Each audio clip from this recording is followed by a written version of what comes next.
Oke, for listener Tinker, balik lagi sama gue Tinker. Kali ini gue kedatangan tamu dari Pelangi Senja yang punya channelnya Negeri Melodi.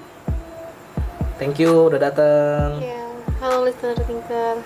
Ya, kali ini beliau mau ngebahas tentang apa?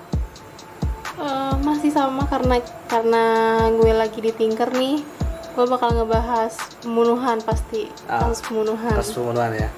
Oke, jadi for listener Tinker, kali ini gantian dulu buat Pelangi Senja yang punya channel Negeri Melodi. Oh iya, gue kenalin ya, dia tuh adalah penulis cerita ya, ide cerita dan skenario Melodi series, semuanya lah yang ada di channel Negeri Melodi. Dia tuh yang sebagai skenario script writer ya. Dan gue juga kemarin main di filmnya Lentera tuh. Thank you udah di ini. Iya, tapi tetap sih. Dia cuma audio doang. Oke, jadi gue tuh cuma audio doang bro, karena memang gue nggak layak lah muka gue untuk ditampilkan di publik. Lu mendingan ngedenger suara gue aja. Dan buat listener Tinker, kali ini gantian dulu sama Pelangi Senja dulu yang mau history tentang pembunuhan tadi. Dan gue mau ke belakang dulu, gue mau bikin kopi. Kali ini gue mau break time dulu biar sama Pelangi Senja. Oke, silakan.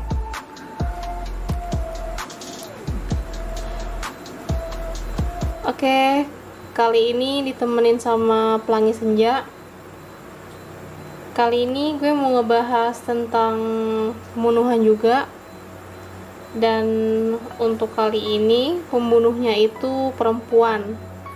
Tapi yang beda, pembunuhnya itu masih kecil, masih berusia 10 tahun. Bahkan karena kesadisannya si bocah ini dijuluki The Evil Born. Nah, nama anak ini Mary Bell. Jadi Mary Bell baru berusia 10 tahun ketika dia melakukan pembunuhan pertama kalinya. Tapi sayangnya itu bukan yang terakhir. Mary Bell membunuh 2 anak laki-laki pada tahun 1968. Lalu ketika dia dibebaskan dari penjara setelah menjalani hukuman 12 tahun, dia baru saja berusia 23 tahun saat itu. Dengan kata lain, Mary Bell baru berusia 10 tahun ketika dia mulai melakukan pembunuhan. Jadi masih kecil banget ya. Tetapi segala perilaku kekerasannya tidak dimulai dari sana. Rasa sakit, kekejaman, dan kematian adalah teman-temannya hampir sejak saat dia dilahirkan. Nah, sekarang gue mau kasih tahu tentang awal mulai si Mary Bell ini mulai membunuh. Jadi Mary Flora Bell lahir pada Mei 1957 di daerah kumuh di West End of Newcastle bernama Scotswood. Mary Bell dilahirkan dari seorang wanita bernama Betty. Nah, si ibunya ini adalah seorang pelacur yang berusia 16 tahun yang saat itu mengatakan kepada dokter, "Bawa barang itu dariku," maksudnya si Mary Bell itu. Jadi dia nggak menginginkan putrinya setelah dilahirkan. Tidak diketahui siapa ayah kandung Mary. Namun dia yakin jika ayahnya adalah Billy Bell, seorang penjahat yang kemudian ditangkap karena perampokan bersenjata. Billy menikahi ibu Mary saat ia sudah dilahirkan. Rumah tempat mereka tinggal seperti rumah hantu. Perabotan rumahnya banyak yang patah dan rusak, serta tirai rumah yang compang-camping. Namun semuanya berawal dari sana. Betty sering pergi dari rumah untuk melakukan perjalanan bisnis ke Glasgow, dan ketidakberadaan sang ibu di sisinya adalah saat di mana Mary muda bisa istirahat dari sasaran pelecehan, baik mental maupun fisik, yang dilakukan ibunya jika dia sedang berada di rumah. Kakak perempuan Betty menyaksikan Betty mencoba untuk memberikan Mary kepada seorang wanita yang tidak jadi mengadopsi. Mary juga rawan kecelakaan. Dia pernah jatuh dari jendela dan pada kesempatan lain secara tidak sengaja overdosis karena pil tidur. Jadi Mary ini kayaknya nggak terlalu dirawat oleh ibunya. Beberapa orang mengaitkan kecelakaan itu dengan tekad Betty untuk menyingkirkan anaknya sendiri. Sementara yang lain melihat gejala sindrom Munchausen, di mana Betty ingin mendapatkan perhatian dan simpati atas kecelakaan yang dialami putrinya. Menurut kisah-kisah yang disampaikan oleh Mary sendiri, ibunya mulai melacurkannya ketika dia berusia 4 tahun, meskipun perkataannya tidak dikuatkan oleh anggota keluarganya. Dan yang mereka tahu bahwa kehidupan Mary kecil sudah terbiasa melihat kematian. Mary pernah melihat temannya berusia 5 tahun mati tertabrak bus. Mengingat semua yang telah terjadi, tidak mengejutkan bahwa Mary pada usianya yang 10 tahun telah menjadi anak yang aneh, menarik diri dari lingkungan dan manipulatif, dan selalu melakukan kekerasan. Setelah semua yang dilalui Mary sepanjang masa kanak-kanaknya, dia mengalami kerusakan otak sebagai akibatnya, yang disebabkan oleh penganiayaan masa kecilnya yang dilakukan oleh ibunya sendiri. Mary mengalami kerusakan pada korteks prefrontalnya, area yang terkait dengan pergerakan refleks dan pengambilan keputusan. Jadi ada kerusakan otak juga. Terus gue mau ngejelasin pola kekerasan dan obsesi pada kematian yang dialami oleh si Mary Bell ini. Mary itu sebenarnya seorang gadis kecil yang cantik dengan rambut hitam dan mata biru yang tajam. Guru-guru sekolahnya berkomentar betapa cerdasnya dia, tetapi mengungkapkan kekhawatiran tentang kurangnya empati Mary terhadap orang lain.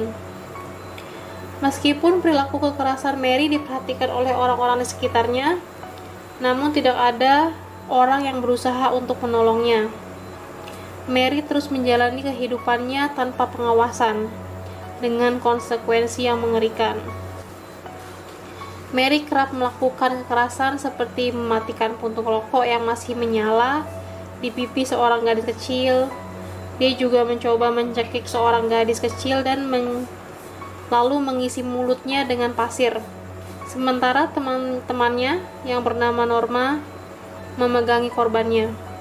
Meskipun Norma di beberapa tahun lebih tua dari Mary, dia mengalami kesulitan belajar dan mudah dipengaruhi oleh Mary. Jadi si Mary ini kalau lagi beraksi dibantu oleh temannya yang punya kesulitan belajar. Korban Mary yang ketakutan berhasil melarikan diri dan insiden itu dilaporkan ke polisi, tapi tidak ada tindakan yang diambil. Mungkin dianggapnya cuma kayak kenakalan anak-anak gitu ya. Selama berminggu-minggu sebelum pembunuhan pertamanya, Mary Bell kembali melakukan tindak kekerasannya. Pada tanggal 11 Mei 1968, Mary bermain dengan seorang bocah laki-laki berusia 3 tahun. Ketika anak laki-laki itu terluka parah karena jatuh dari ketinggian yang orang tuanya mengira itu adalah kecelakaan. Namun, keesokan harinya, 3 ibu datang untuk memberitahu pada polisi bahwa Mary telah berusaha mencekik anak perempuan mereka yang masih kecil. Interogasi singkat polisi pun telah dilakukan, tetapi tidak ada tuntutan yang diajukan. Kemudian, pada 25 Mei di tahun yang sama, sehari sebelum dia berusia 11 tahun, Mary Bell ya, mencekik Martin Brown yang berusia 4 tahun hingga mati di sebuah rumah kosong di Scottswood, Inggris. Dia meninggalkan tempat kejadian dan kembali dengan temannya, masih sama temannya, Norma. Dan seolah mereka tidak sengaja menemukan tubuh Brown yang dikatakan telah dipukuli oleh 2 anak laki-laki setempat. Polisi bingung dengan bukti di TKP. Selain sedikit darah dan air liur di wajah korban, tidak ada tanda-tanda kekerasan yang jelas. Namun, ada sebotol obat penghilang rasa sakit kosong di lantai dekat tubuh. Dengan tidak adanya informasi dukungan lainnya, mereka menganggap Martin Brown telah menelan pil. Kematiannya lalu dinyatakan sebagai kecelakaan oleh polisi. Tapi keluarga Martin yang sedang berduka justru curiga. Sebaliknya, ketika Mary Bell kecil muncul di depan pintu mereka pada hari-hari setelah kematian Martin dan meminta untuk bertemu dengannya, ibunya dengan lembut menjelaskan kepadanya bahwa Martin sudah mati. Tetapi Mary justru mengatakan jika dia sudah tahu tentang kematiannya. Dia ingin melihat mayatnya di peti mati. Ibu Martin pun membanting pintu di hadapan Mary. Tak lama setelah itu, Mary dan temannya Norma mendobrak masuk ke sebuah TPA dan menuliskan catatan, "Fuck off, we murder. And I murder so that I may come back." Polisi menganggap catatan itu adalah sebuah lelucon yang aneh untuk sekolah penitipan anak. Ini adalah yang terbaru dan paling mengganggu dalam hal pengancaman. Sekolah pun segera memasang sistem alarm. Itu adalah pilihan cerdas karena itu akhirnya bisa menjebak Mary dan Norma di tempat kejadian beberapa malam kemudian. Tetapi karena mereka hanya berkeliaran di luar ketika polisi datang, mereka pun dilepaskan. Sementara itu, Mary memberitahu teman-teman sekelasnya bahwa dia telah membunuh Martin Brown. Tapi karena reputasinya sebagai si tukang pamer dan pembohong, membuat siapapun menganggap ucapannya tidak serius. Dan begitulah seterusnya hingga dia membuat bocah laki-laki lain mati lagi. Jadi dia karena walaupun dia udah bilang dia ngebunuh Martin Brown, karena nggak dipercaya, dia akhirnya melakukan pembunuhan lagi. Nah, sekarang gue mau ngasih tahu pembunuhan kedua yang dilakukan oleh si Mary Bell ini. Pada 31 Juli, 2 bulan setelah pembunuhan pertama, Mary Bell dan temannya Norma membunuh Brian Howe yang berusia 3 tahun dengan cara dicekik di daerah Scottswood. Kali ini Bell memutilasi tubuh korbannya dengan gunting, menggores pahanya dan memotong penisnya. Dia juga mengukir huruf M di perut Brian dengan menggunakan gunting. Ketika saudara perempuan Brian pergi mencarinya, Mary dan Norma menawarkan bantuan, jadi pura-pura ngebantuin. Mereka ikut menyusuri daerah tempat tinggal mereka, bahkan Mary Bell menunjukkan balok-balok beton tempat dia menyembunyikan tubuh Brian. Tetapi Norma mengatakan tidak ada apa-apa di sana, dan saudara perempuan Brian pun percaya dan mereka pun pindah ke tempat lainnya. Ketika tubuh Brian akhirnya ditemukan, lingkungan tempat tinggal mereka pun panik. 2 anak laki-laki mati dalam beberapa bulan. Polisi mewawancarai anak-anak setempat, berharap seseorang telah melihat sesuatu yang akan mengarah pada tersangka. Namun, keluarga korban syok ketika laporan kepolisian mengatakan ada tanda baru muncul di dadanya. Seseorang telah menggunakan pisau cukur untuk menggoreskan huruf M ke tubuhnya. Dan ada juga catatan kecil yang ditinggalkan. Mereka menyimpulkan akan kurangnya kekuatan yang digunakan dalam serangan itu menunjukkan bahwa pembunuh Brian ini kemungkinan seorang anak. Nah, karena masih kecil, Mary dan Norma ini sepertinya tidak pandai untuk menyembunyikan mood mereka dalam penyelidikan wawancara mereka dengan polisi. Keduanya bertingkah aneh. Norma terlihat senang, sedangkan Mary mengelak, terutama ketika polisi menunjukkan bahwa dia telah terlihat bersama Brian Howe pada hari kematiannya. Pada hari penguburan Brian, Mary terlihat mengintai keluar rumahnya. Dia bahkan tertawa dan menggosok kedua tangannya ketika dia melihat peti mati. Scary banget ya. Polisi memanggilnya kembali untuk wawancara kedua dan Mary mulai mengarang cerita bahwa dia melihat seorang anak laki-laki berusia 8 tahun memukul Brian pada hari kematiannya. Bocah itu katanya membawa gunting yang patah. Namun itu adalah kesalahan besar Mary Bell. Mutilasi tubuh dengan gunting adalah rahasia yang disimpan pihak kepolisian dan tidak dibocorkan ke pers ataupun publik. Detail soal gunting hanya diketahui oleh penyelidik kepolisian dan 1 orang lainnya, yaitu pembunuh Brian sendiri. Baik Norma dan Mary mulai tersudutkan saat ditanyai lebih lanjut.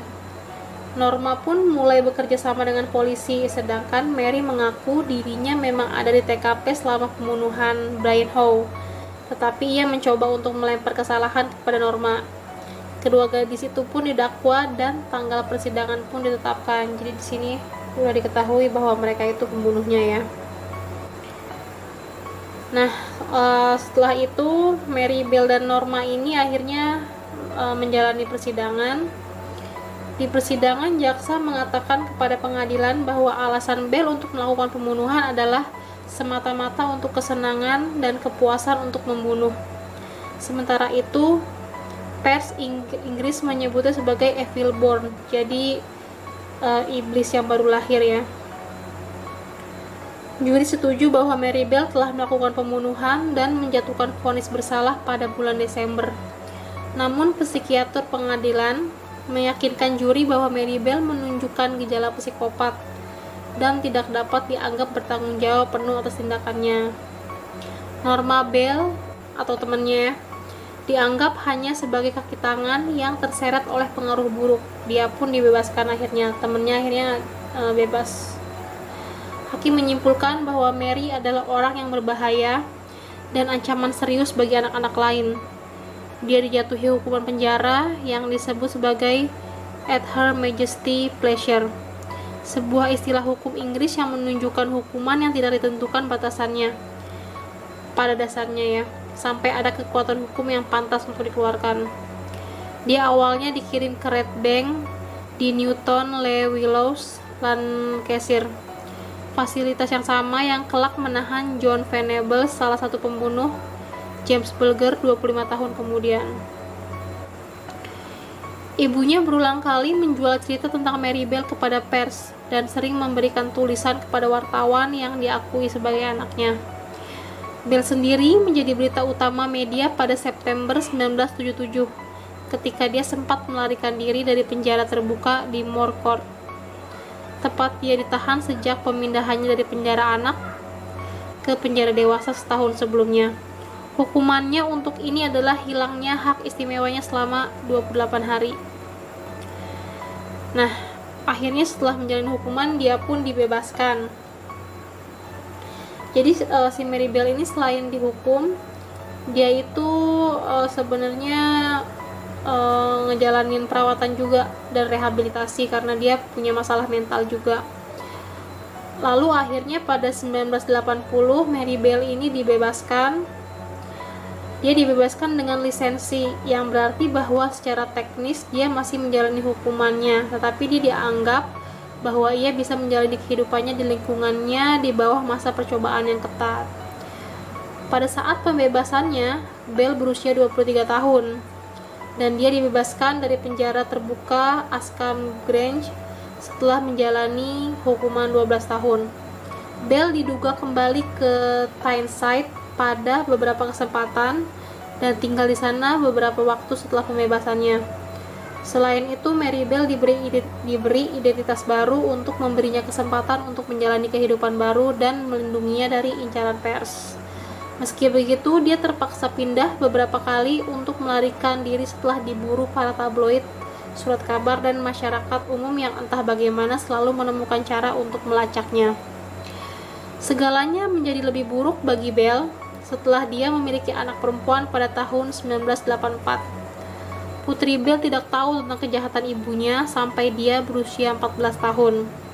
Ketika sebuah tabloid berhasil menemukan si Mary Bell dengan anaknya, dan mereka pun melacak keberadaan Bell pada tahun 1998. Segera banyak wartawan mengepung rumahnya dan berkemah di depannya. Keluarga itu pun harus melarikan diri dari rumah mereka dengan spray menutupi kepala mereka. Anonimitas Putri Bell awalnya hanya dilindungi sampai ia mencapai usia 18 tahun. Namun pada tahun 2003, Bell memenangkan banding di pengadilan tinggi untuk memiliki anonimitas. Dia dan putrinya diperpanjang hingga seumur hidup. Perlindungan baru kemudian diperbarui untuk memasukkan nama cucu perempuan Bell yang lahir pada tahun 2009 yang sebut saja bernama Z. Hingga hari ini, Bell berada dalam jaminan perlindungan hukum di sebuah alamat rahasia. baik dia dan putrinya tetap anonim, artinya nggak diketahui namanya ya, dan dilindungi di bawah perintah pengadilan. Beberapa orang merasa dia tidak pantas mendapatkan perlindungan. June Richardson, ibu dari Martin Brown, mengatakan kepada media, ini semua tentang dia dan bagaimana dia harus dilindungi. Sebagai korban, kami tidak diberikan hak yang sama dengan pembunuh. Karena kasus Mary Bell, perlindungan dari pemerintah Inggris untuk melindungi identitas narapidana tertentu secara tidak resmi dikenal dengan istilah Mary Bell Orders. Nah, itu kasusnya Mary Bell. Jadi Mary Bell ini sekarang sih kemungkinan dia masih hidup, cuma identitasnya dirahasiakan dan dilindungi malah. Jadi menurut kalian gimana? Apa dia itu sebenarnya pantas mendapatkan hak istimewa itu? Terus itu adil nggak untuk si keluarga korban? Kita akan bahas sama si pemilik rumahnya nih yang udah balik, Tinker. Gimana? Oke, for listener Tinker, thank you tuh udah ngedengerin dari Pelangi Senja. Apa tadi kasusnya Mary Bell ya? Mary Bell Kasusnya yang Mary Bell membunuh pas usia 10 tahun. Membunuh pas usia 10 tahun. Si anak-anak. Masih anak-anak udah jadi pembunuh, bayangin aja. Oke, gimana rasanya datang di Tinker? Rasanya pegal ternyata ya, cerita panjang lebar. Ini kayaknya nggak ini ya. Ya apa? Ngerasain gitu. Ngerasain ya. Nah. Kering tenggorokan ternyata. Saya biasa kalau lagi siaran sambil ngopi. Saya juga buat teman-teman yang di luar sana kalau dengerin Tinker ya kalian bisa sambil ngopi apa sama teman-teman, bareng teman-teman dengerin apa gitu. Thank you buat Pelangi Senja udah datang ke Tinker, karena kemarin saya datang ke Lentera, film Lentera ya. Ya. Jadi buat guest star. Nggak bagus-bagus amat sih.